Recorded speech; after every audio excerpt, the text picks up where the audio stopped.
ابو عامر نامی ایک شخص تھا، رہنے والا تو مدینہ منورہ کا تھا، یعنی مدینہ منورہ کے باہر جو بستیاں تھیں وہاں رہتا تھا، لیکن یہ ملک شام میں جا کے راہب ہو چکا تھا۔ نبی اکرم علیہ الصلوۃ والسلام جب مدینہ منورہ میں تشریف لائے تو اس نے آپ کو قبول نہیں کیا اور کہنے لگا کہ میں دین حق پر ہوں، میں دین ابراہیمی پر ہوں۔ نبی اکرم علیہ الصلوۃ والسلام نے جب اس سے یہ کہا کہ میں بھی دین ابراہیمی کا پیروکار ہوں اور دین ابراہیمی میں تو یہ سب چیزیں تھی ہی نہیں آج کل جس پر تم عمل کر رہے ہو، الغرض یہ کہ اس کے اندر بہت زیادہ بغض تھا، کینہ تھا، اور یہی وجہ تھی کہ پیارے آقا علیہ الصلوۃ والسلام نے جب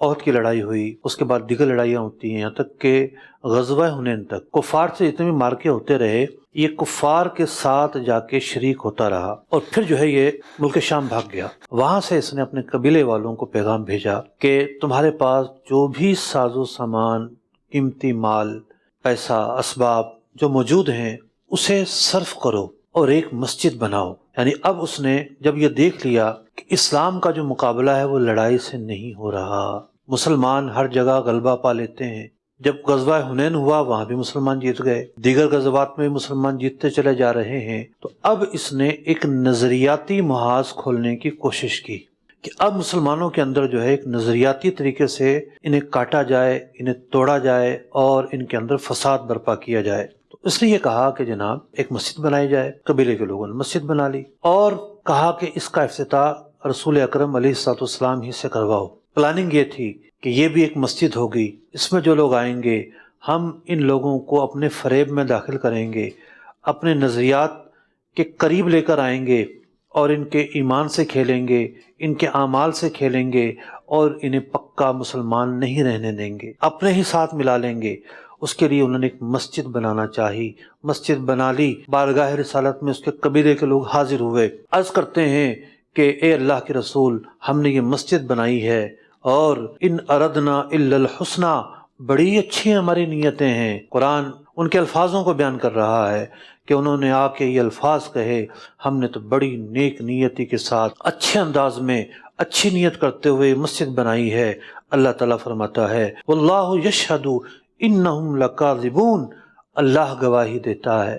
یہ لوگ جھوٹ بول رہے ہیں۔ اللہ تعالیٰ تو دلوں کا حال جانتا ہے، لہٰذا جب یہ نبی اکرم علیہ الصلوۃ والسلام کی بارگاہ میں حاضر ہوئے اور آ کے کہا کہ آپ اس مسجد کا افتتاح فرما دیں، نبی اکرم علیہ الصلوۃ والسلام نے ارشاد فرمایا کہ میں تو جا رہا ہوں تبوک کی طرف، تبوک کے غزوے کے لیے آپ نکل رہے تھے، واپسی میں کچھ دیکھیں گے، لیکن اللہ رب العزت نے آیت مبارکہ نازل فرمائی لا تقم فیہ ابدا، یہاں آپ نے بالکل نہیں جانا۔ اور قرآن پاک نے کتنے واضح انداز میں اس مضمون کو بیان کیا والذین اتخذوا مسجدا ضرارا، انہوں نے مسجد ضرار بنائی، زر کی جگہ، شر کی جگہ، فساد کی جگہ، اللہ کے نام پہ بنائی۔ ان اردنا الا الحسنی کہا، لیکن قرآن یہ کہہ رہا ہے کہ یہ تو فساد کی جگہ ہے، نہ صرف فساد کی جگہ ہے وہ کفرا، یہ اس کو کفر کا مرکز بنائیں گے، وَتَفْرِيقًا بَيْنَ الْمُؤْمِنِينَ،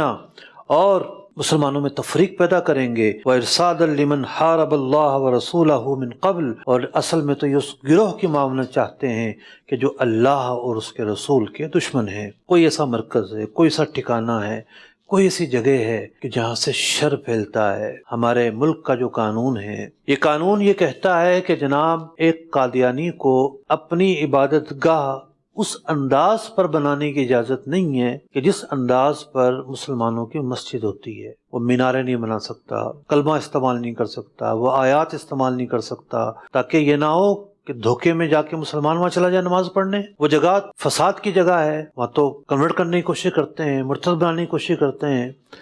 تو یہ تصور قرآن نے بہت پہلے سے بیان کیا ہے، آئین میں یہ سب باتیں لکھی گئی ہیں، اسی وجہ سے لکھی گئی ہیں